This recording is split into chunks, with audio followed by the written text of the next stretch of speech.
হেতরমা খাতাইন, আমার মা ও বোনেরা, আল্লাহ মহান রব্বুল আলামিনের লাখো করোড় প্রশংসা যে আল্লাহ আমাদেরকে বিভিন্ন কাজের থেকে ফারিক করাইছে, এমন এক মজমায় বসার তৌফিক দিছে, এমন এক জায়গায় বসার তৌফিক দিছে যেই জায়গায় বসলে, যেই মজমায় বসলে নবী হাদিসের ভিতরে বর্ণনা করেছে, যেইখানে আল্লাহ আল্লাহ রসুলের কথা আলোচনা হয়, সেইখানে কোনো ব্যক্তি যদি বসে যায়, যাওয়ার সাথে সাথে তার পিছনের গুনাহগুলো আল্লাহ মহান রব্বুল আলামিন মাফ করে দেয়। এবং যতগুলা কথা শোনা হয়, হাদিস ও কুরআনের কথা, বললে ওয়ালা এবং শুনলে ওয়ালা, যে ব্যক্তি বলতেছে এবং যেই মানুষগুলা শুনতেছে, উভয়ের আমল নামায় এক এক কথার বদলায় এক এক বছর মাকবুল, মাকবুল মানে ভালো সুন্দর ইবাদত করার সওয়াব আল্লাহ মহান রব্বুল আলামিন আমল নামাতে লিখে দেয়। আর যেখানে আল্লাহ আল্লাহ রাসূলের কথা আলোচনা হয়, সেই জায়গায় কোনো ব্যক্তি যদি বসে যায়, তার আমল নামায় একটা কবুলিয়াত হজের সওয়াব লিখে দেওয়া হয়, যেটা কবুল হয়ে গেছে।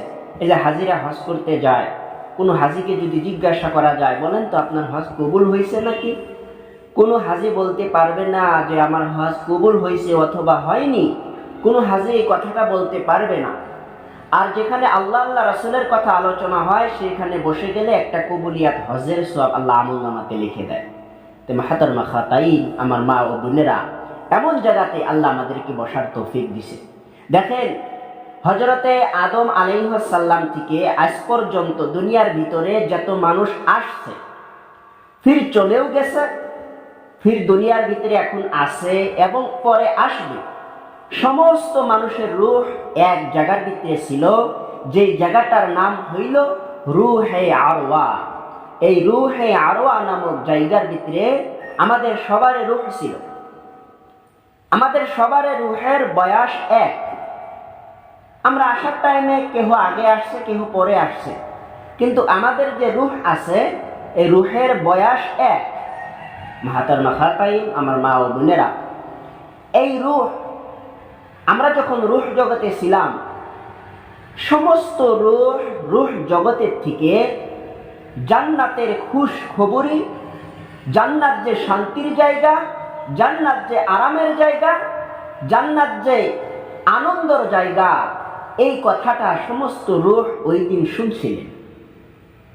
শোনার পরে আমরা সবাই, যত রূহ আছে, আমার রূহ, আপনার রূহ, সবার রূহ আমরা আল্লাহর কাছে আরজ করলাম, আল্লাহ, আমরা রূহে আরওয়াতে আর থাকতে চাই না, আমরা এই রূহ জগতের ভিতরে আর থাকতে চাই না, আমরা জান্নাতে যেতে চাই,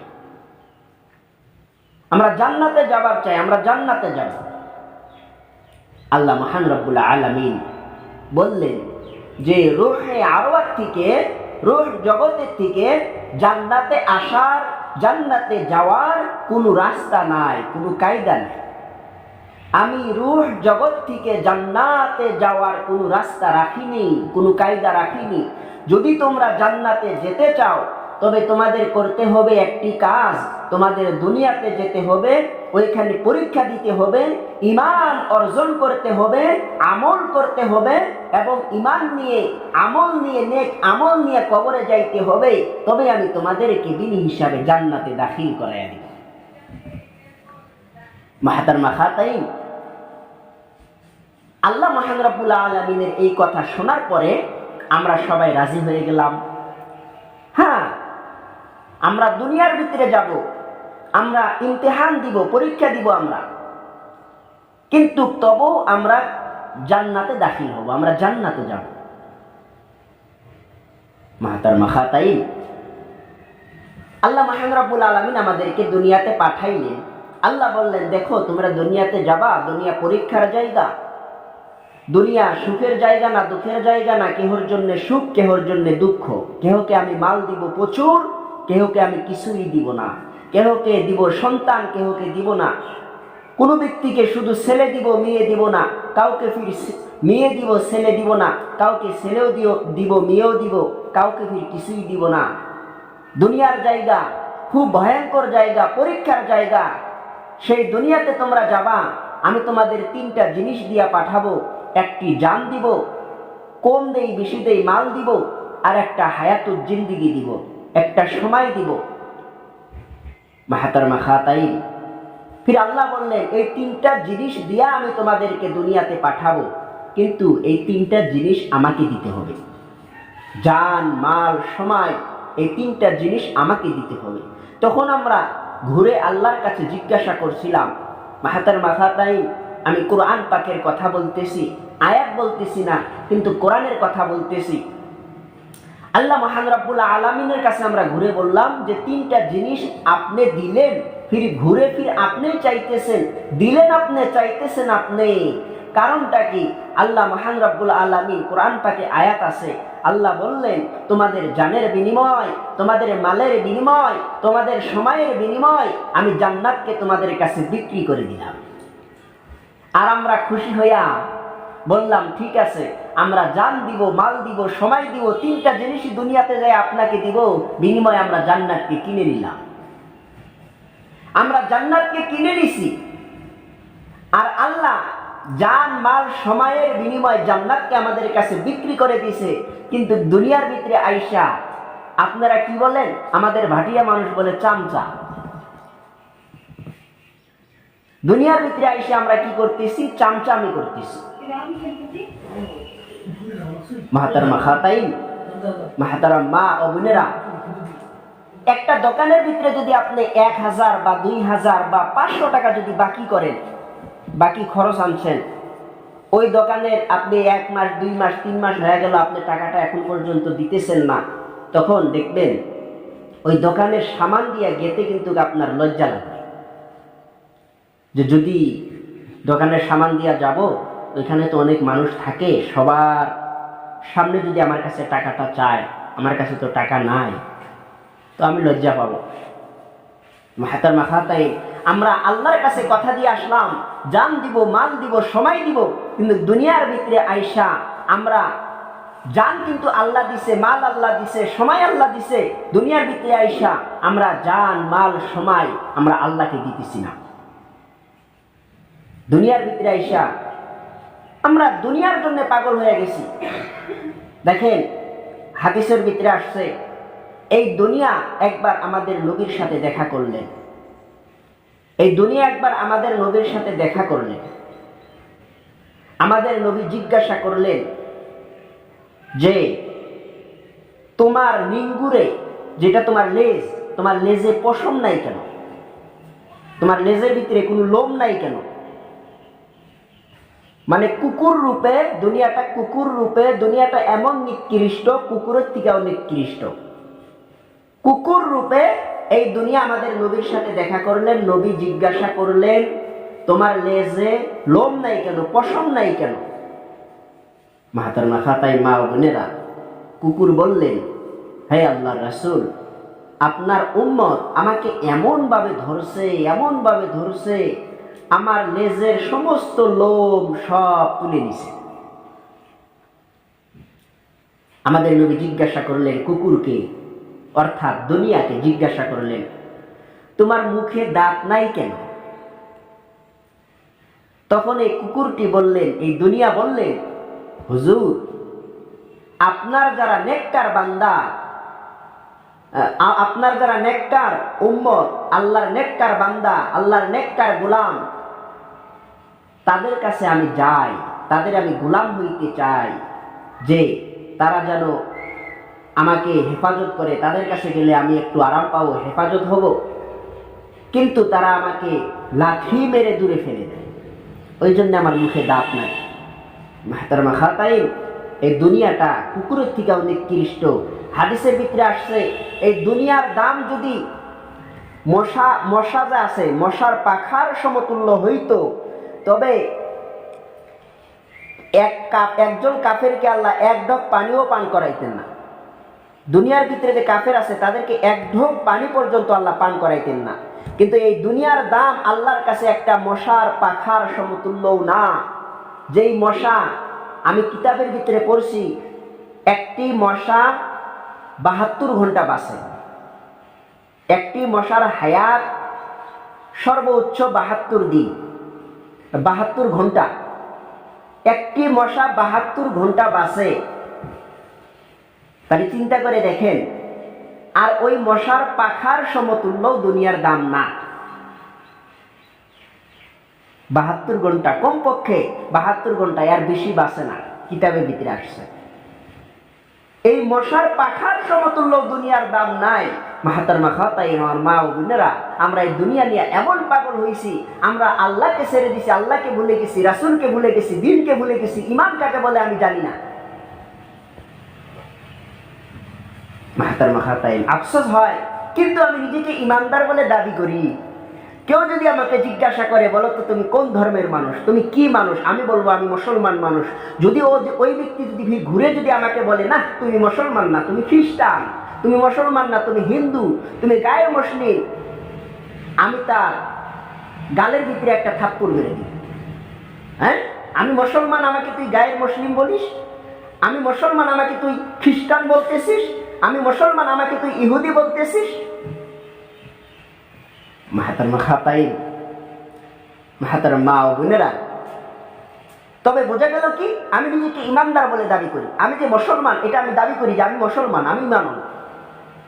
আচ্ছা মাহাতারমা খাতাই, একজন মানুষ যদি স্কুলে না যায়, স্কুলে যদি পড়াশোনা না করে, স্কুলে যায়ই নাই, মানে কোনো ডিগ্রি নাই, মেট্রিক বিএ, মানে কোনো ডিগ্রি নাই তার, কিন্তু এই মানুষটা যদি এলাকার ভিতরে, গ্রামের ভিতরে, নিজের গাঁয়ের ভিতরে যদি কয় যে মুই না এমবি স্কুলের মাস্টার, অথবা হাই স্কুলের মাস্টার, অথবা অমুক জায়গায় মুই টিউশনি করান, তাহলে মানুষ তাকে কি বলবো? পাগল হয়েছে রে, পাগল হয়েছে, আর বেটার সাথে দেখা করা লাগবো, বেটার সাথে দেখা করি যায়, তার আব্বাক না ভালো ডাক্তারখানা নিয়ে যাইস, গুয়াহাটি ভাঙাগড় হসপিটালে নিয়ে যাইস, তোর আব্বার মানে মাথা খারাপ হয়ে গেছে, তোর আব্বার ব্রেনটি কোনো কাজ করে না, স্কুলে যায় না বলে স্কুলের মাস্টার। অথবা বেটা যদি এমন হয়, আব্বার কাছে বলবো, এই তোর বেটাকে না ডাক্তারখানা নিয়ে যাই, ভালো ডাক্তার দেখাইস, তোর বেটা এমন এমন কয়, স্কুলের যায় না ও বলে স্কুলের মাস্টার। মাহাতারমা খাতাই, তো আমি নিজেকে ইমানদার বলে দাবি করতেছি, আমি নিজেকে মুসলমান বলে দাবি করতেছি যে আমি ইমানওয়ালা, আমি মুসলমান, কিন্তু আমি নামাজ পড়তেছি না, রোজা রাখতেছি না, হজ ফরজ হয়েছে করতেছি না, ইসলাম কাকে বলে জানি না, নামাজ পড়ি না, কিন্তু নিজেকে ইমানদার বলে দাবি করতেছি। যেরকম স্কুলে না যায় নিজেকে মাস্টার বললে মানুষ পাগল বলে, তদরূপ আল্লাহর হুকুম না মানলে, কোরআন না মানলে, কোরআন অনুযায়ী না চললে, হাদিস অনুযায়ী না চললে নিজেকে মুসলমান বলে দাবি করা, এটাও একটা বুড়বুগি কাজ, এটাও একরকম পাগলেরই কাজ। নিজেকে মুসলমান বলে দাবি করতে হইলে কোরআন হাদিস অনুযায়ী চলতে হবে, নিজেকে মুসলমান বলে দাবি করতে হইলে আল্লাহর হুকুম মানতে হবে, নবীর তরিকায় চলতে হবে। মাহাতারমা খাতাই, কুল্লু নাফসিন যায়কাতুল মাউত, মৃত্যুর স্বাদ, মৃত্যুর পিয়ালা সবারই পিতে হবে, দুনিয়া ছেড়ে সবারই যেতে হবে। আর দুনিয়া ছেড়ে আমরা যেখানে যাব, কবরের ভিতরে যাব, এই কবর বলা হয়েছে আল কবর রাউজাতুল রিয়াজাতুল জান্নাহ, কেহর জন্য কবর হবে জান্নাতের টুকরা, আও হুফরাতিন মিন হুফুরারিন নার, ফির কেহর জন্য কবরটা হবে জাহান্নামের গর্ত।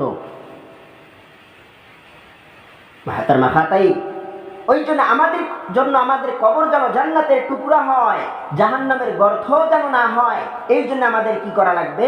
আল্লাহর হুকুম মানা লাগবে, নবীর তরিকা অনুযায়ী আমাদের জীবন যাপন করা লাগবে। দেখেন, যখন আমরা দুনিয়া ছেড়ে চলে যাব, হাদিসের ভিতরে আসছে যে ব্যক্তি আল্লাহর হুকুম মানবে না, নবীর তরিকায় চলবে না, এই ব্যক্তি যখন জাহান্নামের ভিতরে দাখিল হবে, এই ব্যক্তিকে জাহান্নামের ভিতরে দাখিল করানো হবে, এই ব্যক্তি জাহান্নামের আগুনে জ্বলতে থাকবে, আর এই ব্যক্তি কাঁদতে থাকবে যে আমাকে খাবার দাও, আমাকে খাবার দাও, আমাকে খাবার দাও, এইভাবে কাঁদতে থাকবে। হাদিসের ভিতরে আসছে 70 বছর 80 বছর পর্যন্ত কান্না করবে। আর 70 বছর 80 বছর এটা দুনিয়ার জিন্দেগি না, লা ইলিউনা তাইলিউনা, দুনিয়ার ভিতরে গুণান্বিত করে 50-100 বছর আখিরাতে একদিন হবে। দুনিয়ার ভিতরে গুণান্বিত করে 50-100 বছর আখিরাতে একদিন হবে। ওই আখিরাতের দিনের 70 বছর 80 বছর কান্না করবে, আমাকে খেতে দাও, আমাকে খাবার দাও, আমার ক্ষুধা লাগছে, আমাকে খেতে দাও। মাহাতারমা খাতাই, আমার মা ও বোনেরা, 70 বছর 80 বছর কান্না করার পরে জাহান্নামের যেই ফিরিস্তাগুলা থাকবে, জাহান্নামের ভিতরে যেই দারোয়ান থাকবে, ওই দারোয়ানরা উত্তর দিবে, আচ্ছা তুমি কান্না করতেছো কেন, কি হয়েছে তোমার? তখন এই ব্যক্তি বলবে, এতদিন ধরে ডাকতেছি, কেউ জবাব দিতেছে না, তোমরা কারা, আমাকে খেতে দাও, আমার ক্ষুধা লাগছে। তখন এই জাহান্নামের দারোয়ান ফিরিস্তারা বলবে, আমরা পারবো না, আমাদের সর্দার মালিক ফিরিস্তাকে ডাকো। জাহান্নামের দারোয়ানের ভিতরে যে সর্দার থাকবে ওনার নাম হলো মালিক ফিরিস্তা। এই ব্যক্তি মালিক ফিরিস্তাকে ডাকতে থাকবে 50, 60, 70, 80 বছর পর্যন্ত ডাকবে। ডাকার পরে মালিক ফিরিস্তা উত্তর দিবে, কেন ডাকো, কি হয়েছে? বলে খাবার দাও। মালিক ফিরিস্তা বলবে, দুনিয়াতে আল্লাহর নাফরমানি করছো, আল্লাহর শুকর আদায় করো নাই, দুনিয়াতে আল্লাহর হুকুম মানো নাই, নবীর তরিকায় চলো নাই, দুনিয়াতে আল্লাহর নাফরমানি করছো, আজকে তুমি জাহান্নামে দাখিল হইছো, তুমি আমার কাছে খাবার চাইতেছো, আমি খাবার দিতে পারবো না, যার নাফরমানি করছো তার কাছে চাও। তখন এই ব্যক্তি আল্লাহকে ডাকতে থাকবে 70-80 বছর। আল্লাহকে ডাকার পরে আল্লাহ আলিমুল গায়ব, সবকিছু জানে, জানা সত্ত্বেও আল্লাহ ফিরিস্তাদের জিজ্ঞাসা করবে, কেন কান্না করতেছে, কি চাইতেছে? তখন ফিরিস্তারা বলবে, আল্লাহ সে ব্যক্তি তো খাবার চাইতেছে। আল্লাহ বলবে, জাহান্নামের ভিতরে একটি বাগান রহিয়াছে, জাক্কুম ফলের বাগান, সেই জাক্কুম ফলের বাগান থেকে 3টা জাক্কুম ফল নিয়ে তাকে খেতে দাও। মাহাতারমা খাতাইন, আমার মা ও বোনেরা, জাক্কুম ফল এটা এমন ফল যেরকম পাহাড়ি এলাকার ভিতরে একটা ফল হয়, যেই ফলকে কাদা ফল বলা হয়। উপরে দেখতে ভাল, ভিতরে কিন্তু যেরকম যে ছাগলের পায়খানার মতন, ভেড়ার পায়খানার মতন, উপরে দেখতে ভাল। ওরকম জাক্কুম ফল উপরে দেখতে ভাল, ভিতরে শুধু কাটা। জাক্কুম ফল একটা সরিষাকে 70 ভাগ করলে দেখা যাবে? দেখা যাবে না। এতটুক বরাবর জাক্কুম ফলের রস যদি দুনিয়ার ভিতরে ফেলে দেওয়া যায়, কিয়ামত পর্যন্ত দুনিয়ার ভিতরে কোনো ঘাস, কোনো গাছ কিছুই হবে না, মানুষও বাঁচবে না। মাহাতারমা খাতাই, এই জাক্কুম ফল 3টা জাক্কুম ফল নিয়ে খেতে দেওয়া হবে। এই ব্যক্তি ক্ষুধার তাড়নায় এই ব্যক্তি জাক্কুম ফল খাবে। জাক্কুম ফলের ভিতরে শুধু কাটা। খাওয়ার সাথে সাথে ফ্রিজে ফেলে দিবে, অগ্রায়া যে ফেলে দিবে কায়দা থাকবে না।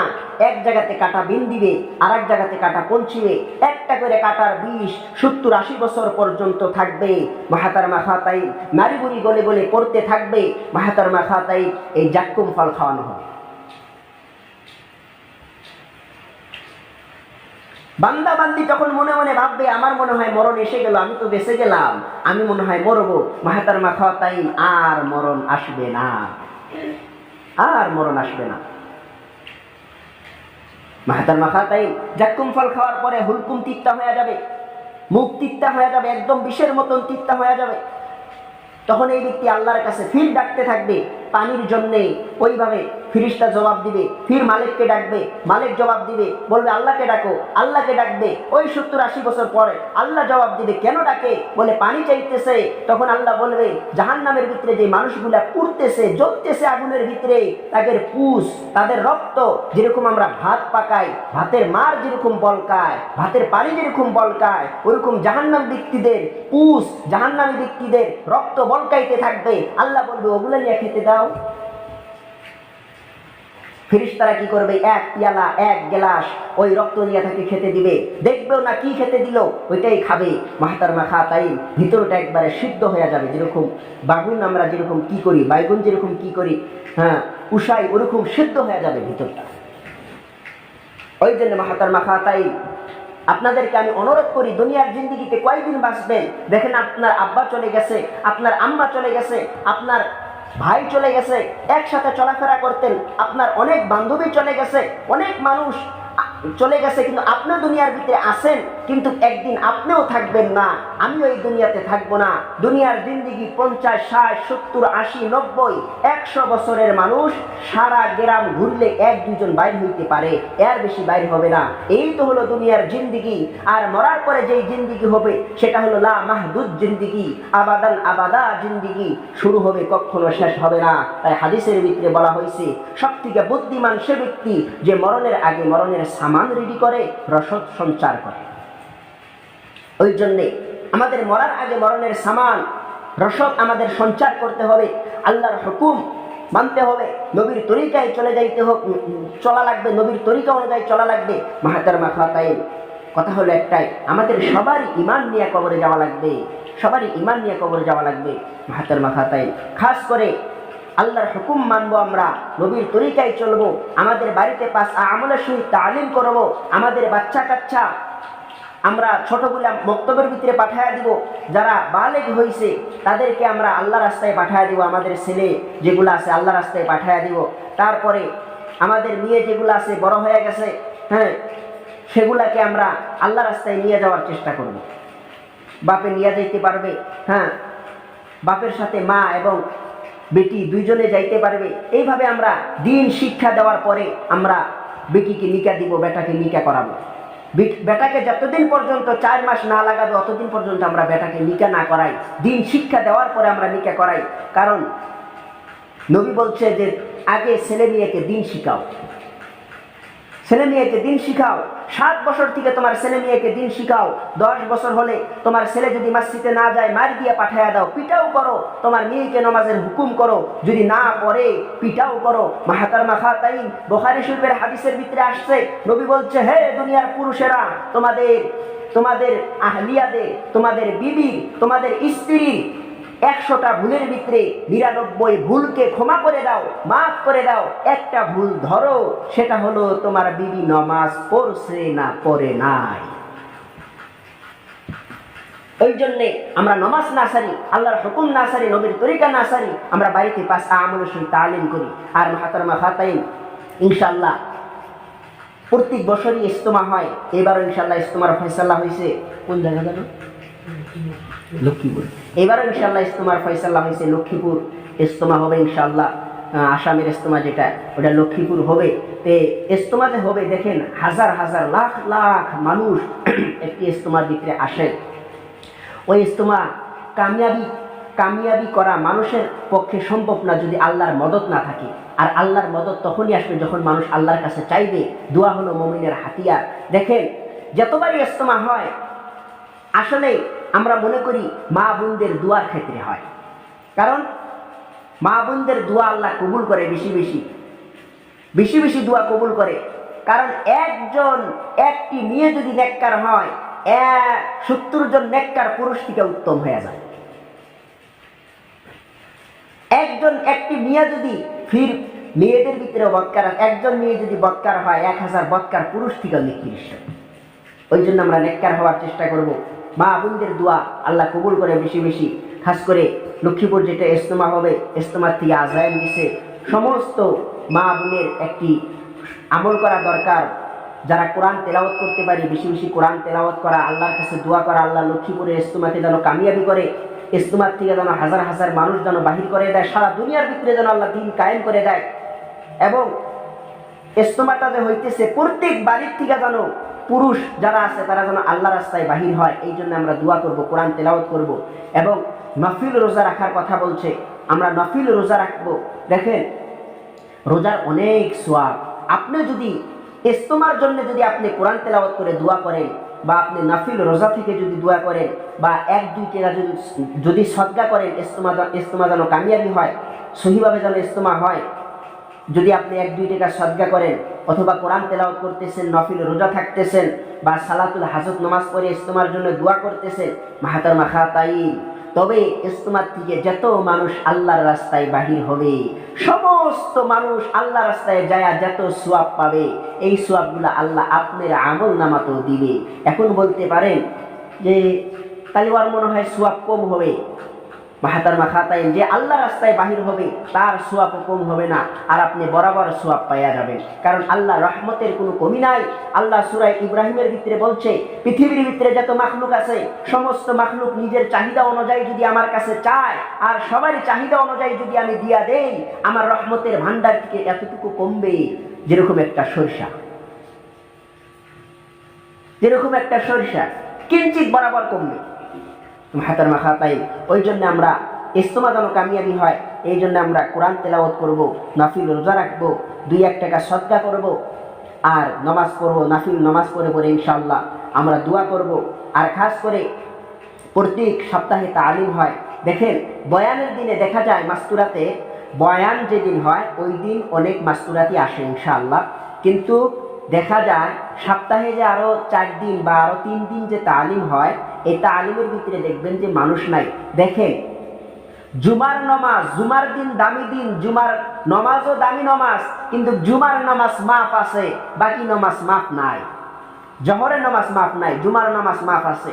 তদরূপ বয়ানের দিনটা এটা আসলেই দামি একটা দিন। বয়ানের দিনে আসা লাগে, কারণ এই দিনে হাদিস কোরআনের কথা আলোচনা হবে, এই দিনে আসা দরকার। কিন্তু এই দিনের থেকেও বাকি যে 3 দিন তালিম হবে বা 4 দিন তালিম হবে, ওই দিনগুলো হলো বেশিরভাগ উত্তম। ওই জন্যে আমরা সবাই কি বৃহস্পতিবার না, বৃহস্পতিবারের ভিতরে তালিম হয় এইখানের ভিতরে আব্দুল আসিফ ভাইয়ের বাড়িতে। ইনশাআল্লাহ আমরা সবাই কি করব, আশপাশের যেগুলা বাড়ি আছে আমরা সবাইকে ডাকাবো যে ইনশাআল্লাহ বৃহস্পতিবার তালিম হয় জহর থেকে। জহরের নামাজ বাড়িতে পড়বো, পড়ার পরে তারপরে এখানে আসবো, আসি আমরা তালিম করবো ইনশাআল্লাহ। আর আসরের আগে ছুটি হবে, তারপরে আমরা ইনশাআল্লাহ বাড়িতে চলে যাব। প্রত্যেক দিন আমরা মানে ডাহাডাহি করে আসবো আর কি, ডাকায় নিয়ে আসবো মানুষ। একজন মানুষকে যদি আপনি মানে ডাকায় নিয়ে আসবার পারেন এই তালিমের ভিতরে, সেই ব্যক্তি আসবে যত সওয়াব পাবে অত সওয়াব আপনার আমল নামাতেও আপনিও পাবেন, ডাবল ডাবল সওয়াব। আল্লাহ রহমতের কোনো কমি নাই। অনেক মানুষ বলে এত সওয়াব থুবো কোন জায়গাতে, আমাদের ভাটিয়া মানুষ বেশি বলে এত সওয়াব থুবো কোনে। মাহাতারমা খাতাইন দেখেন, আখিরাতের দিন কোরআন পাকের ভিতরে আসছে, একটি নেকি যদি কম পড়ে নিজের ছেলের কাছে যাবে, বাবা একটা নেকি কম পড়ছে দিয়ে দাও, আমি জান্নাতে চলে যাই। ছেলে বলবে তুমি আমার কোন দিনকার মা, আমার তো দুনিয়াতে মা নাই। বিবির কাছে যাবে, বিবিও এরকম বলবে। স্বামীর কাছে যাবে, স্বামী বলবে। মানে আত্মীয় স্বজনের ভিতরে যত মানুষ আছে সবার কাছে যাবে, কেউ পরিচয় দিবে না ওই দিন, কেউ কারো পরিচয় দিবে না। মাহাতারমা খাতাইন, ওই জন্যে আপনি যত নেকি কামাবেন, যত নেককার হবেন, জান্নাতের ভিতরে অত উচ্চ মর্যাদা আল্লাহ আপনাকে দান করবে। ওই জন্য আমরা আল্লাহর হুকুম মানবো, নবীর তরিকায় চলবো। আর প্রত্যেক বৃহস্পতিবার আমরা ইনশাআল্লাহ তালিমের ভিতরে শরীক হবো, ডাহাডাহি করে আসবো। এবং মাসের ভিতরে একদিন বয়ান হবে, সেই বয়ানের ভিতরে আমরা আরো মানে জোর দিয়ে আরো বেশি মানুষ আসার চেষ্টা করবো ইনশাআল্লাহ। আর খাস করে আমরা বাড়িতে 5 আমলের সহিত তালিম করবো, আর যে আমলগুলা বাতানো হলো সেই আমলগুলা করবো ইনশাআল্লাহ। আরেকটি কথা হলো, দেখেন ইজতেমা হবে লক্ষ্মীপুর ইজতেমার থেকে আমরা সবার বাড়ির থেকে যেন একজন করে কমপক্ষে একজন করে পুরুষ যেন আমরা আল্লাহর রাস্তায় পাঠিয়ে দেওয়ার চেষ্টা করি 4 মাসের জন্য। দেখলেন 4 মাস যদি না পারেন, বেটাকে বলতেছেন, স্বামীকে বলতেছেন বা নাতিকে বলতেছেন, 4 মাসের বলতেছেন কিন্তু মানতেছে না, কেউ তশকিল হইতেছে না, যাইতেছে না, তবে এক চিল্লা কিন্তু খাস করে একজন মানুষ আমরা সবাই পাঠিয়ে দেওয়ার চেষ্টা করব। আর খাস করে ইনশাআল্লাহ আমরা 3 দিন মাস্তুরা একে 3 বার দেওয়ার পরে 10 দিন, তারপরে চিল্লা, তারপরে পুরুষের 2 বার নেশাব হওয়ার পরে 3য়বারের মাথায় ফির মাস্তুরা। আমরা এই কামগুলা করব। আর বাড়িতে 5 আমলের সঙ্গে দেখেন, 5 আমলের কথা কিন্তু বহুতবার বললাম, এটা বহুত আফজাল মেহনত। বাড়িতে 5 আমলের সঙ্গে তালিম করা এটা বহুত আফজাল মেহনত, বহুত আফজাল আমল, এর মতন দামি আমল হয় না। ওই জন্য আমরা বাড়িতে 5 আমলের সঙ্গে তালিম করব। যাই হোক, যতটুকুই বলছি, আর অনেক কথাই বলার দরকার ছিল, সময় একবারে কম, দিনও ছোট। যাই হোক, যতটুকুই বলছি আমরা আমল করার চেষ্টা করব। আর ইনশাআল্লাহ আমরা প্রত্যেকটা আলিমের ভিতরে আসবো। আখিরি দাওয়ানা আলহামদুলিল্লাহি রাব্বিল আলামিন।